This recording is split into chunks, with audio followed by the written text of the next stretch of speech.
शेतकऱ्यांसाठी आजची सर्वात मोठी आणि महत्त्वाची बातमी. पीएम किसान योजनेच्या पुढील हप्त्यासाठी शेतकरी ओळखपत्र फार्मर आयडी 30 डिसेंबर 2025 पर्यंत अनिवार्य.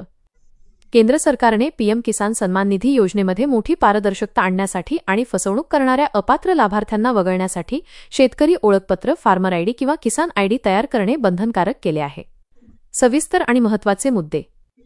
अंतिम मुदत डेडलाईन. सर्व पीएम किसान लाभार्थ्यांनी 30 डिसेंबर 2025 पर्यंत त्यांचे शेतकरी ओळखपत्र फार्मर आयडी बनवणे आवश्यक आहे. परिणाम कॉन्सिक्वेन्स.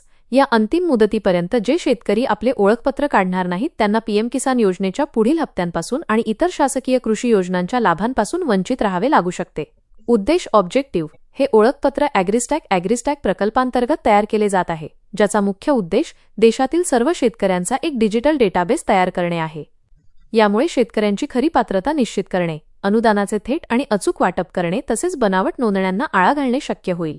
अर्ज प्रक्रिया. हे ओळखपत्र मिळवण्यासाठी शेतकऱ्यांना त्यांच्या जवळच्या कॉमन सर्व्हिस सेंटर CSC किंवा स्थानिक कृषी कार्यालयात जाऊन नोंदणी करावी लागेल. आवश्यक कागदपत्रे. यासाठी आधार कार्ड, जमिनीची अद्ययावत कागदपत्रे, उदा. 7/12 उतारा आणि बँक खात्याचा तपशील ही प्रमुख कागदपत्रे लागतील. थोडक्यात, शेतकऱ्यांनी लवकरात लवकर आपले फार्मर आयडी शेतकरी ओळखपत्र बनवून घ्यावे, अन्यथा त्यांना पीएम किसानसह इतर योजनांचे अनुदान मिळणे थांबेल.